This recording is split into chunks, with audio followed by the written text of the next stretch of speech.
بالله من الشيطان الرجيم. بسم الله الرحمن الرحيم. حميم والكتاب المبين. إنا أنزلناه في ليلة مباركة إنا كنا منذرين فيها يفرق كل أمر حكيم أمرا من عندنا إنا كنا مرسلين رحمة من ربك إنه هو السميع العليم. صدق الله العظيم. اللهم صل على محمد وعلى آل محمد كما صليت على إبراهيم وعلى آل إبراهيم إنك حميد مجيد. اللهم صل وسلم وبارك عليه. আল্লাহ সুবহানাহু ওয়া তাআলার আমরা হৃদয় থেকে প্রশংসা জ্ঞাপন করছি যে আল্লাহ রাব্বুল আলামিনকে না দেখে বিশ্বাস করা এবং তার সন্তুষ্টির আলোকে আল্লাহর ঘরে আসা এবং দিনের কিছু কথা শোনার পরিবেশে বসা আল্লাহ যে সুযোগ করলেন আমরা বলি আলহামদুলিল্লাহ। আর কয়েকদিন পরেই শবে বরাত আসবে, এই জন্য আজকে আমরা শবে বরাত সম্পর্কে কোরআন সুন্নাহর আলোকে আমরা আজকে আলোচনা করব। শবে বরাত এমন একটা শব্দ, এটা না আছে কোরআনে না আছে হাদিসে। যেমন নামাজ এমন একটা শব্দ, এটা হাদিসেও নেই কোরআনেও নেই। রোজা এমন একটা শব্দ, হাদিসেও নেই কোরআনেও নেই। কিন্তু আমরা ইসলামের নামে এই শব্দগুলি আমাদের পরিভাষায় ব্যবহৃত হয়। কারণ আমাদের এই সমাজ ব্যবস্থায়, আমাদের ভাষায় অসংখ্য আরবি শব্দ বিদ্যমান এবং ফার্সি শব্দ বিদ্যমান। এমনই একটি ফার্সি শব্দ হলো শবে বরাত। যেমন নামাজ এর আরবি হলো সলাত। আল্লাহ বলছে ইন্নাস সলাতা কানাত আলাল মুমিনিনা কিতাবাম মাওকুতা। সময় মতন সলাত আদায় করা মুমিনদের কর্তব্য। তাহলে কেহ যদি বলে নামাজ কোরআন হাদিসে নেই, এই কথাটাও আপনি মিথ্যা বলতে পারবেন না।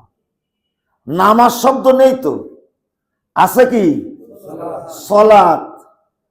রোজা কোরআন হাদিসে নেই, আছে সিয়াম। সিয়াম মানে বিরত থাকা। আল্লাহ বলছে সুম্মা আতিম্মুস সিয়ামা ইলাল লাইল।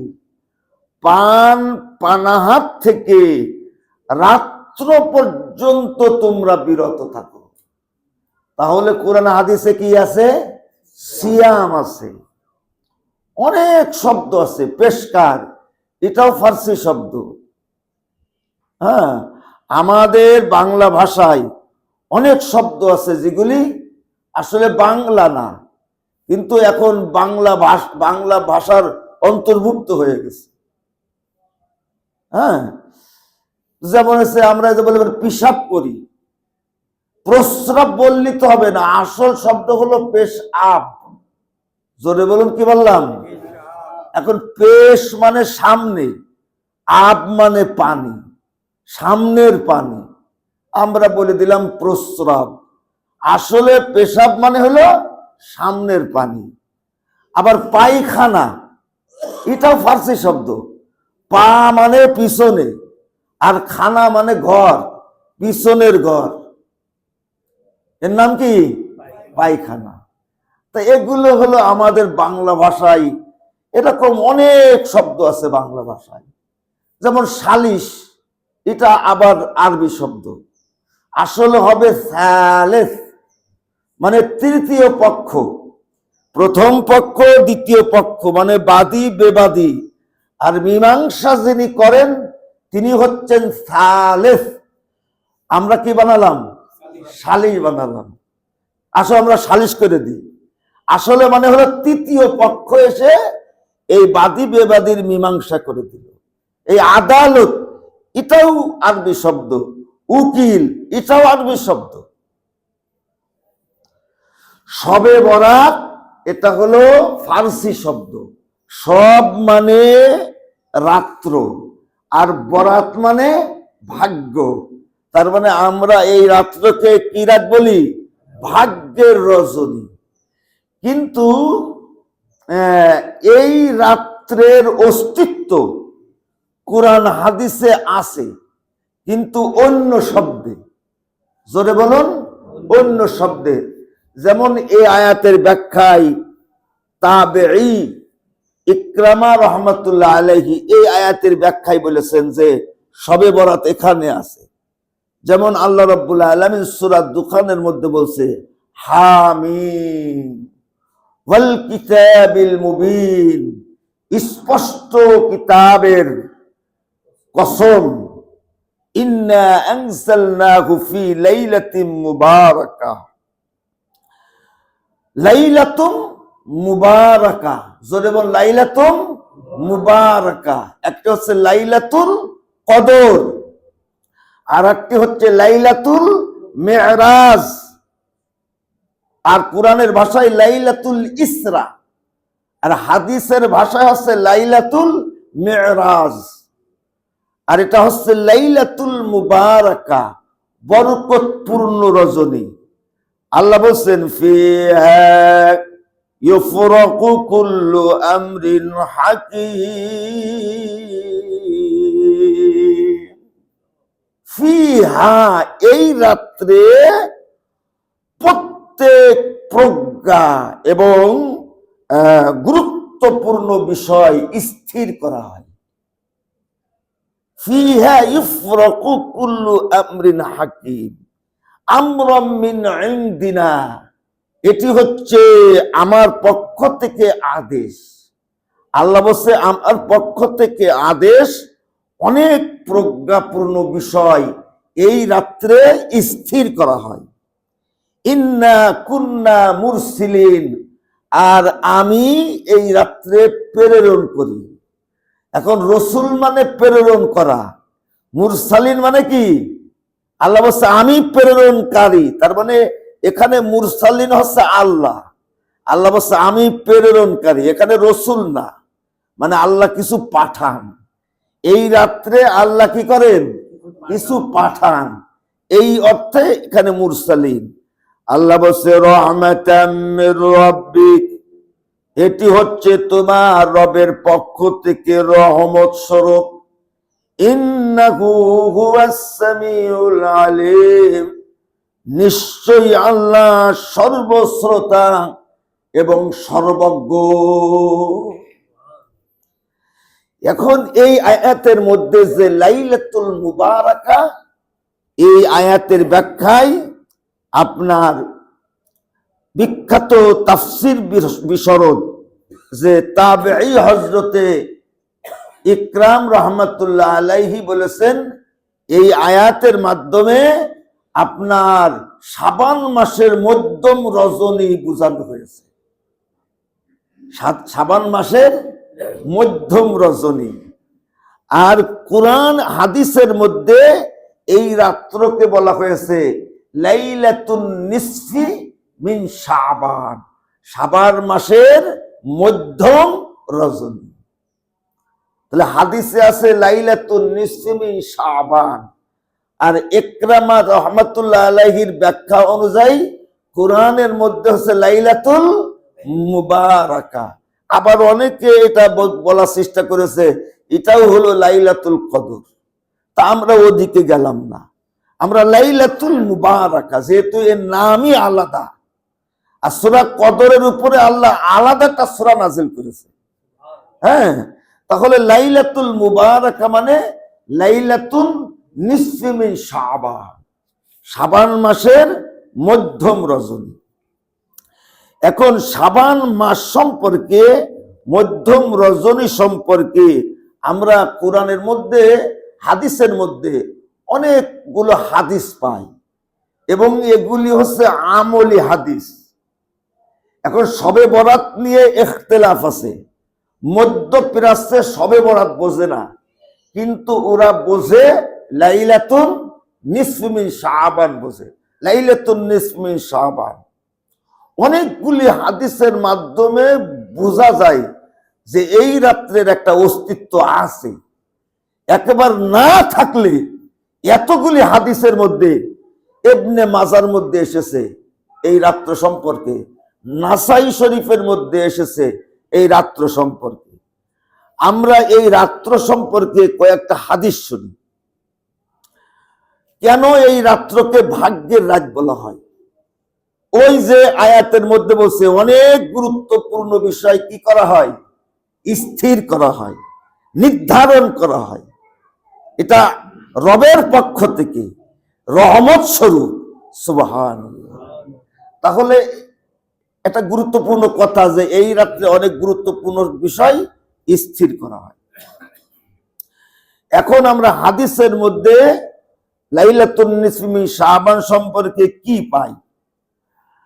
আল্লাহ রাসূল বলেন, ইযা কানাত লাইলাতুন নিসফি মিন শাবান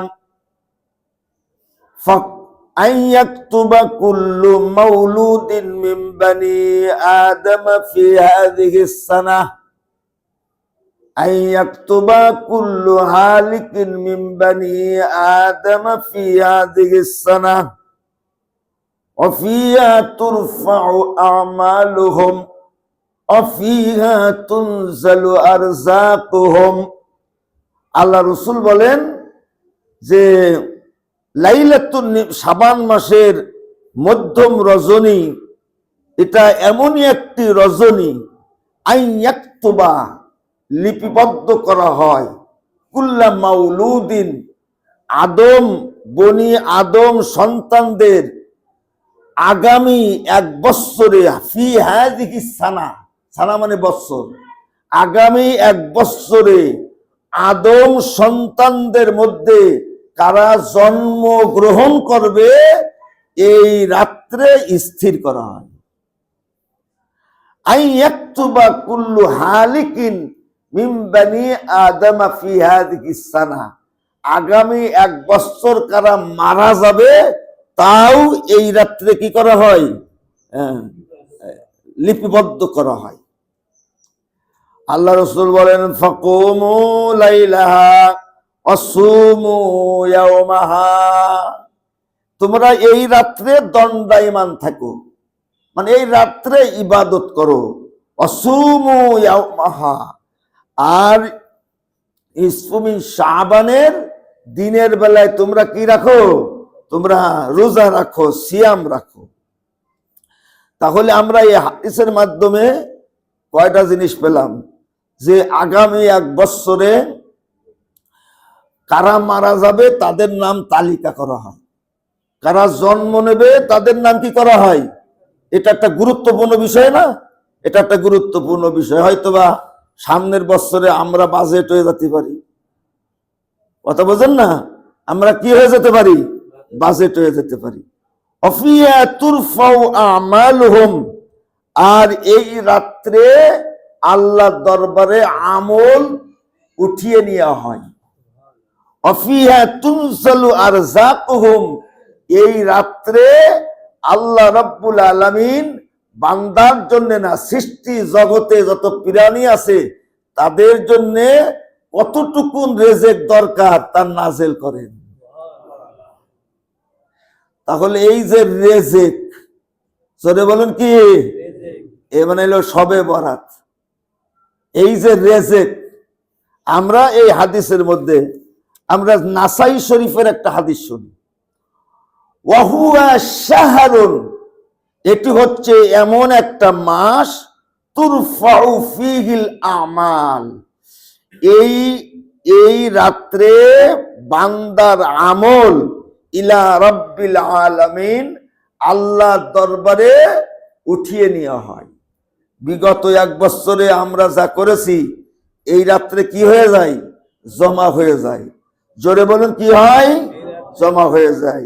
আল্লাহ রসুল বলেন, ফাউহিব্বু আইয়ারফা আমালি, আমি পছন্দ করি আমার আমল আল্লাহ উঠিয়ে নিক এমত অবস্থায়, ওয়া আনা সাইমুন, আমি রোজাদার, আমি রোজা অবস্থায় আমার আমল আল্লাহ দরবারে কি করে নিক? উঠিয়ে নিক। এর দ্বারা বোঝা যায় যে এই লাইলাতুন নিসফি মিন শাবানের সিয়ামের একটা মর্যাদা আছে। এটা ফরজও না, কিন্তু মানে আল্লাহ রাসূল বলেছে আমি পছন্দ করি যে আমার আমল আল্লাহর কাছে জমা হোক যখন আমি কি আছি? আমি রোজাদার রয়েছি। ইবনে মাজার মধ্যে একটা হাদিস শোনেন, ইন্নাল্লাহা লা ইয়াত্তালিউ ফি লাইলাতিন নিসফি মিন শাবান, এই রাত্রে আল্লাহ মনোনিবেশ করেন, ফায়াগফিরু লিজামিই খালকিহি, আল্লাহ তার বান্দাদের সব গুনাহ মাফ করে দেওয়ার জন্য আল্লাহ মনোনিবেশ করেন। কিন্তু ইল্লাল মুশরিকিন, যারা মুশরিক তারা তওবা না করলে মাফ হবে না। আর আও মুসাহিনিন, যারা হিংসুটে তাদের গুনাহ মাফ হয় না। হিংসা থেকে তওবা করতে হবে আর শিরক থেকে তওবা করতে হবে। তাহলে বোঝা গেল হিংসা বিদ্বেষ একটা নিকৃষ্ট অপরাধ। যেমন শিরক একটা নিকৃষ্ট অপরাধ, ওরকম হিংসা বিদ্বেষ একটা নিকৃষ্ট অপরাধ। মানে এই রাত্রে তওবা করতে হবে, আল্লাহ তুমি আমার অন্তর থেকে হিংসা বিদ্বেষ দূর করে দাও। এখন এই যে কয়েকটা আয়াত আর হাদিস আমি আপনাদের সামনে পেশ করলাম, এই জন্যে এই আয়াত আর হাদিসের আলোকে আমাদের দেশে ওই প্রসিদ্ধ লাভ করেছে যে শবে বরাত নামে। এই রাত্র প্রসিদ্ধ লাভ করেছে কি নামে? শবে বরাত নামে। বরাত মানে ভাগ্য, আবার মুবারক মানেও ভাগ্য। এখন এই জন্য এটা হলো বরাতের রাত। আপনি দেখবেন লাইলাতুল মেরাজে যত লোক না পাওয়া যায় মসজিদে, লাইলাতুল কদরেও যত লোক না পাওয়া যায়, সবে বরাতের রাত্রে লোক বেশি পাওয়া যায়। জোরে পাওয়া যায় না? কেন পাওয়া যায়? আল্লাহ সন্তুষ্ট করার জন্য আসে না, ধান্দায় আসে। কথা কচ্ছে না কেন? আগামী একটা বছর যেন ভালো অভালো খাতে পারি, সুস্থ থাকতে পারি, এইরকম একটা নিয়ত থাকে। এটা শবে বরাতের রাত। এই রাত্রে যত নামাজ পড়বো, বিরানি পড়ুয়া তত বাজেট হবে। কি বলেন? আমরা এইরকম একটা আমরা এত শবে বরাত পালন করলাম, তা ওই যে জবর যা তে জবর তা, পরিবর্তন বেশি একটা দেখা যাচ্ছে না। আসলে বিষয়টা কি? বিষয়টা হলো এই রাত্রে রেজেক ধরেন নাজেল হয়, কিন্তু রেজেক তো বন্টন হয় না। একটা হলো বাজেট হওয়া, আর একটা কি হওয়া? আরে কথা কচ্ছে না কেন? একটা কি হওয়া? বাজেট হওয়া, আর একটা কি হওয়া? বন্টন হওয়া। এখন পার্লামেন্টে তো বাজেট হইল, কথা বোঝেন না? এই যে হলো আপনার রোডের জন্য কত কোটি টাকা বাজেট হইল, কিন্তু বন্টনের সময় কি হয়ে গেল? আর টাকা খুঁজে পাওয়া যাচ্ছে না। এখন আল্লাহ তো এই রাত্রে আমাদের জন্য রেজেক বাজেট করেছে, কিন্তু এই রেজেক তো গালে আসবে না সরাসরি, এই বন্টনের দায়িত্ব কিছু লোকের দেশে না। হ্যাঁ, কারা বন্টন করবে? ওই আগামী নির্বাচনে যারা ক্ষমতায় আসবে ওরা হলো বন্টন করবে। জোরে বলো ঠিক কিনা? এখন এমন লোকও আছে কিনা যে টাকা যখন পকেটে আসবে, হ্যাঁ 10 কোটি টাকা, তা অর্ধেক আগে এখানে রেখে দিলাম, তাহলে 5 কোটি টাকা হয়ে গেল। এখন আর এক নেতারাতে 5 কোটি দিলে ও ওই জায়গার থেকে নিজে 2.5 কোটি টাকা রেখে দিয়েছে, আর হয়ে গেল 2.5 কোটি। এরপরে আর একজন পাতি নেতা আছে, তার কাছে যখন দেশে ও নিজে 1.5 কোটি মেরে দিয়েছে, আর আছে কত? 1 কোটি। তাহলে 10 কোটির থেকে কত গেল? আমার এলাকার মস্তান আছে, তাদের পিছনে 50 লাখ, কাজ হবে 50 লাখ। বাজেট ছিল 10 কোটি, কাজ হলো কয় কোটি? আচ্ছা, এইরকম আল্লাহর ওলি কন্ট্রাক্টর ইঞ্জিনিয়ার আমাদের দেশে আছে না নেই? জোরে বলুন, আছে না নেই? কিন্তু বাজেট তো হয়েছে, বন্টন তো হইল না। এখন আপনি কাছে আল্লাহ তুমি বাজেট দাও, বাজেট দাও, বাজেট তো দেশে, কিন্তু যেগুলো মাল তুমি পার্লামেন্টে পাঠাইছো, কথা বুঝছো, ও তো বন্টন করবে না। তুমি তো সবে বরাত করে যাচ্ছ, একেবারে মাথা ফাটাই দিচ্ছ যে আল্লাহ বলুয়া বলুয়া বিরানি কুত্তা এগুলো খেয়ে বাজেট তো আছে, বাজেট তো আছে। পৃথিবীতে সম্পদ যা আছে, আগামী বছরে সম্পদ লাগবে না। পৃথিবীতে যে সম্পদ আছে আগামী 10 বছর পৃথিবীর মানুষ খেয়ে থাকবে, তা শেষ হবে না।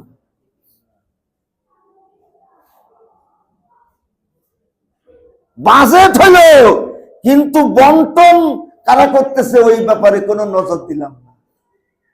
কথা বোঝেন নাই? নজর দিলাম না। তাহলে বুঝলাম যে বাজেট একটা জিনিস, আর একটা কি জিনিস? বন্টন আর একটা জিনিস। আল্লাহ নিজে বলছে পৃথিবীতে এমন কোন প্রাণী নেই যার জন্মের আগে আমি তার খাবারের বাজেট করিনি।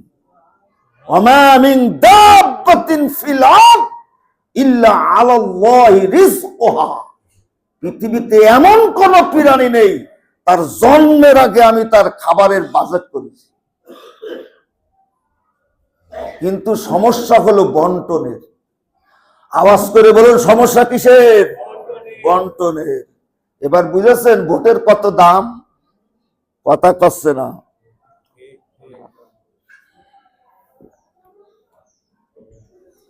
চোর পার্লামেন্টে পাঠানো যাবে না। আওয়াজ করে বলেন, কি পাঠানো যাবে না? চোর পাঠানো যাবে না। কয়টা জিনিস দিয়ে ঈমান পরীক্ষা করা যায়? একটা হলো টাকা পয়সা দিয়ে, আর একটা হলো নারী দিয়ে, আর একটা হলো ক্ষমতা দিয়ে। এই 3 জায়গায় ঈমান বোঝা যায় কার কতটা বেশি আছে আর কম আছে। জোরে বল ঠিক কিনা? আর এই 3টে জায়গা দিয়েই আল্লাহ আমাদের ঈমানের পরীক্ষা করে। এই 3টে জিনিস থেকে আমরা যদি দূরে থাকতে পারি, এমনি আল্লাহর ওলি হয়ে যাব। ওলি হওয়া লাগবে না, অন্তর থেকে সম্পদ, অবৈধ সম্পদের মোহ তালাক দিতে হবে, আর মনেরে বুঝ দিতে হবে যে আল্লাহ আমার যে বউ দেশে আলহামদুলিল্লাহ। কথা বোঝেন নাই? আপনি রাস্তায় এক একটা দেখবেন আর বলবেন নাউজুবিল্লাহ। এই নাউজুবিল্লাহ মানে দেখেছে সেই জন্য না, মানে এই জন্যে ভাগ্য একটা বহু অর্থবহ বিষয়। ভাগ্য, তাকদীর। ভাগ্যকে আরবিতে কি বলে? জোরে বলুন, আরবিতে কি বলে? আরবিতে তাকদীর বলে। এই রাত্রে আপনি ইবাদত বন্দেগী করবেন, আপনার তাকদীর ভালো হয়ে যাবে। বিষয়টা এত সরলীকরণ করলে কিন্তু ভুল হয়ে যাবে। আসলে তাকদীর হচ্ছে একটা ব্যাপক অর্থবহ শব্দ। প্রথম কথা হলো তাকদীরের উপরে ঈমান আনা ফরজ। জোরে এবং তাকদীরের উপরে কি? ঈমান আনা ফরজ। আন আলী রাদিয়াল্লাহু তাআলা আন قال রাসূলুল্লাহ সাল্লাল্লাহু আলাইহি সাল্লাম, আল্লাহ রাসূল বলেন লা ইউমিনু আবদুন হাত্তা ইউমিনা বিআরবাঈন। মানুষ মুমিন হতে পারবে না চারটে জিনিসের উপরে আগে ঈমান আনতে হবে। ঘোষণা দিতে হবে ইয়াশহাদু আল্লাহ ইলাহা ইল্লাল্লাহ। 2 নম্বর ওয়া আন্নী রাসূলুল্লাহ বা'সানি বিল হক, মুহাম্মদ সাল্লাল্লাহু আলাইহি সাল্লামকে পাঠানো হয়েছে সত্য দিয়ে, যে সত্য আমরা গ্রহণ করব।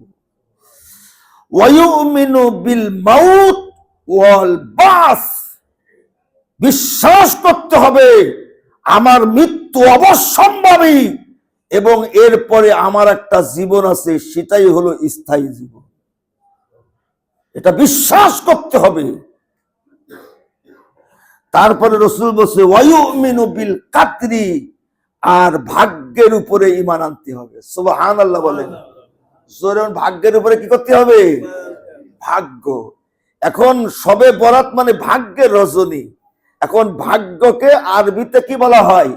আরবিতে বলা হয় তাকদীর। জোরে বলুন, আরবিতে কি বলা হয়?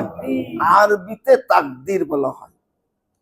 তাকদীর মানে নির্ধারণ করা, পরিমাণ করা, ব্যবস্থাপনা, অদৃষ্ট। ভালো মতন মনে রাখবেন, তাকদীর মানে নির্ধারণ করা, ব্যবস্থাপনা, পরিমাণ করা, অদৃষ্ট। এর নাম হলো তাকদীর। তাকদীরের কিছু কিছু বিষয় আছে আমরা কোনোদিন তা বুঝতে পারবো না। এই জন্য হযরতে আলী রাদিয়াল্লাহু তাআলা আনহুর কাছে জিজ্ঞাসা করা হলো যে আপনি তাকদীর সম্পর্কে কি বোঝেন?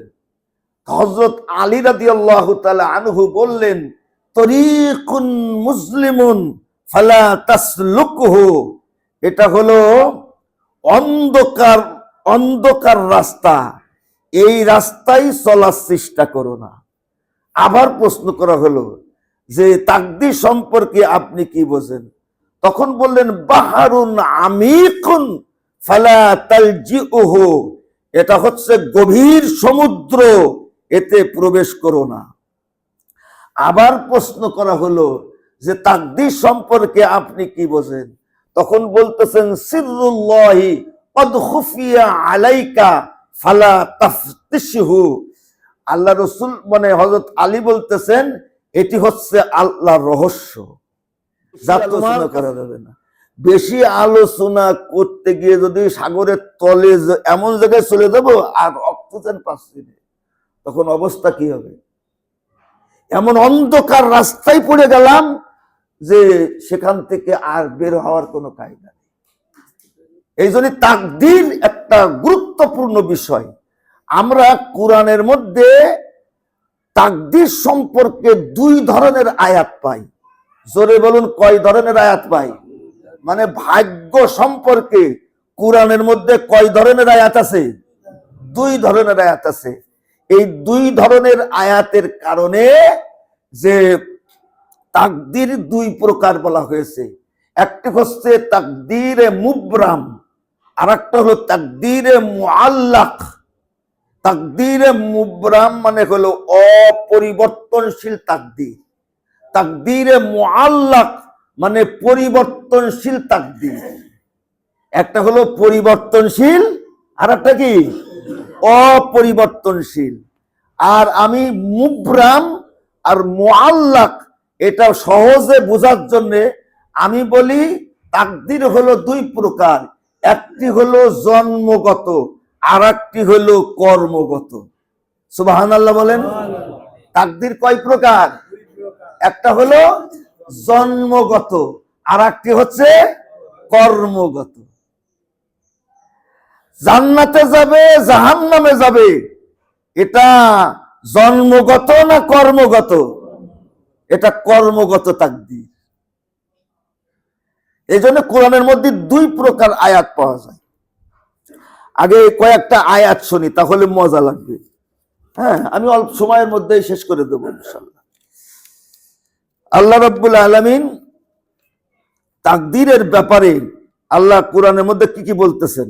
সূরা ফুরকান আয়াত নম্বর, তাবারাকাল্লাযী নাযালাল ফুরকান আলা আবদিহি লিয়াকুনা লিল আলামিন নাযীরা আল্লাযী লাহু মুলকুস সামাওয়াতি ওয়াল আরদ ওয়া লাম ইয়াত্তাখিয ওয়ালাদান ওয়া লাম ইয়াকুল লাহু শারীকুন ফিল মুলকি ওয়া খালাকা কুল্লা শাইইন ফাকাদ্দারাহু তাকদীরা।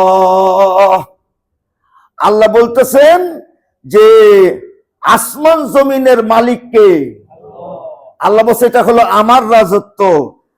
আর সেই আল্লাহ সন্তান গ্রহণ করেন নাই, তার রাজত্বে কারোর ভাগ নেই। সুবহানাল্লাহ বলেন। আমার এই রাজধ্বংস থেকে বাঁচা যাবে না। আল্লাহ বলতেছেন ওয়াশ-শামসু তাজরি লিমুস্তাকাররিন লাহা যালিকা তাকদীরুল আজিজিল আলীম। সূর্য তার অবস্থানে আবর্তন করে, এটা হচ্ছে পরাক্রমশালী আল্লাহর পক্ষ থেকে সূর্যের তাকদীর। সুবহানাল্লাহ। সূর্যের একটা অবস্থান আল্লাহ নির্ধারণ করে দিয়েছে।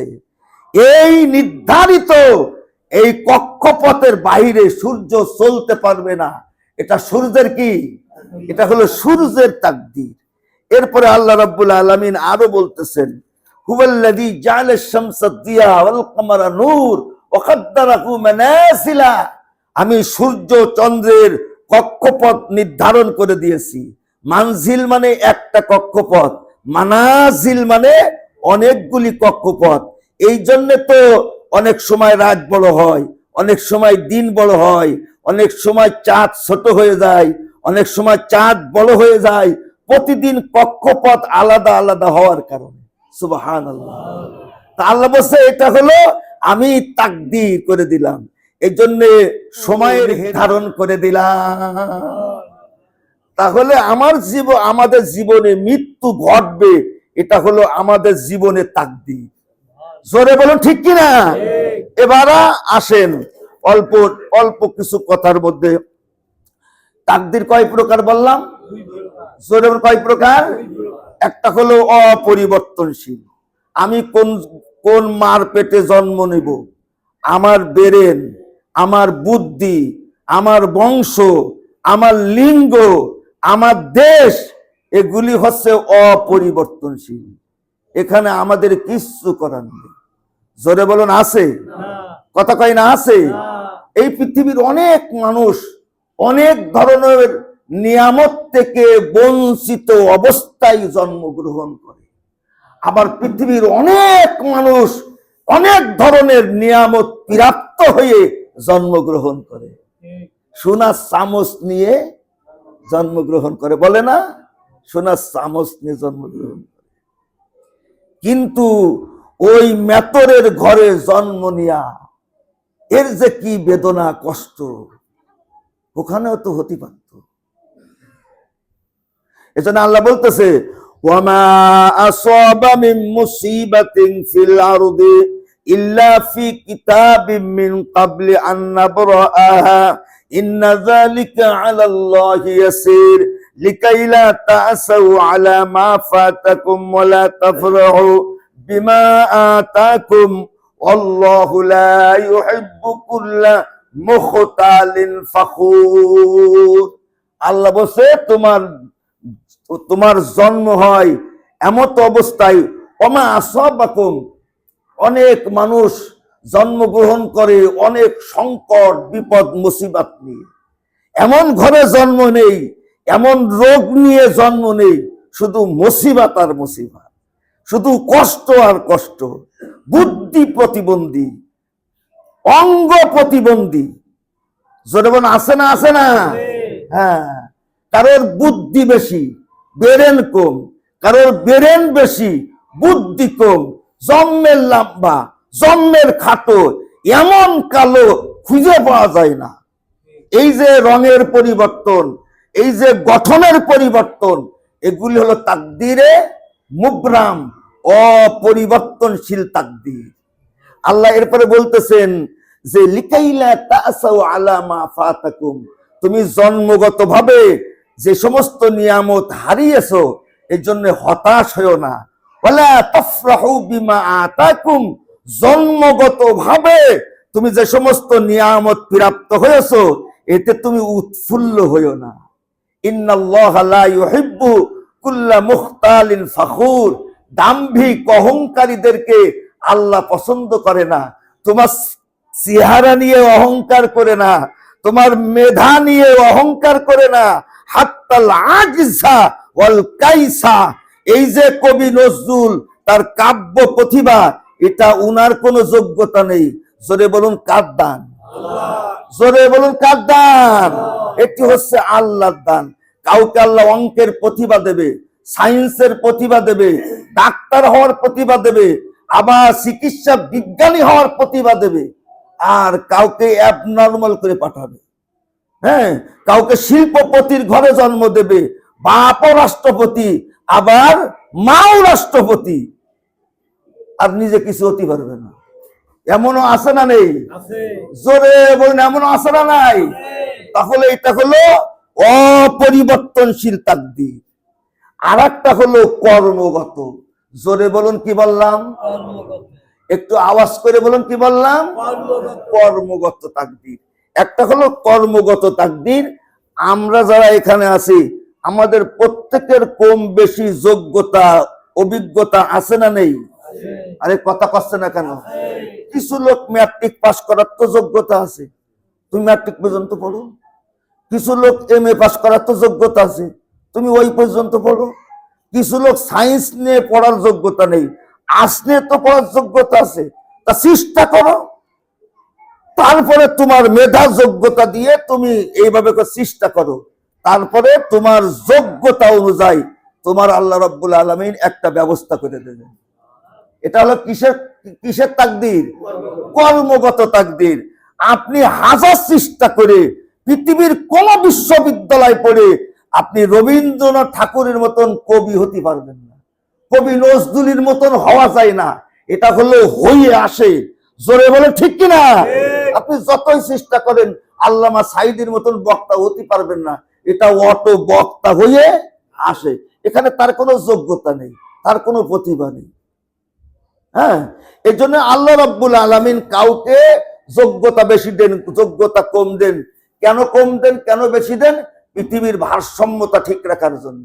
সুবহানাল্লাহ বলেন না কেন? এখন পৃথিবীর ভারসাম্যতা থাকতো না, সবাই যদি কবি নজরুলের মতন কাব্য প্রতিভা হতো, তাহলে কবিতার দাম থাকতো? তো ও তো আমিও জানি, হ্যাঁ, ও তো আমিও জানি। আইনস্টাইনের মতন যদি সবাই বিজ্ঞানী হতো, তাহলে আইনস্টাইনের নামকে উচ্চারণ করতো? ওই ওগুলার দিন আমার জানা আছে, ও কি জানে। এই জন্য আল্লাহ রাব্বুল আলামিন কাউকে দুর্বল বানাইছে, এক এক দিক থেকে এক একজনের দুর্বল। জন্মের টাকা, লেখাপড়া মোটেও জানে না, আর কালো, এইরকম কালো, যেটা পেটের থেকে বেরোয় আরো বড় কালো, টাকার শেষ নেই। কথা বোঝেন না?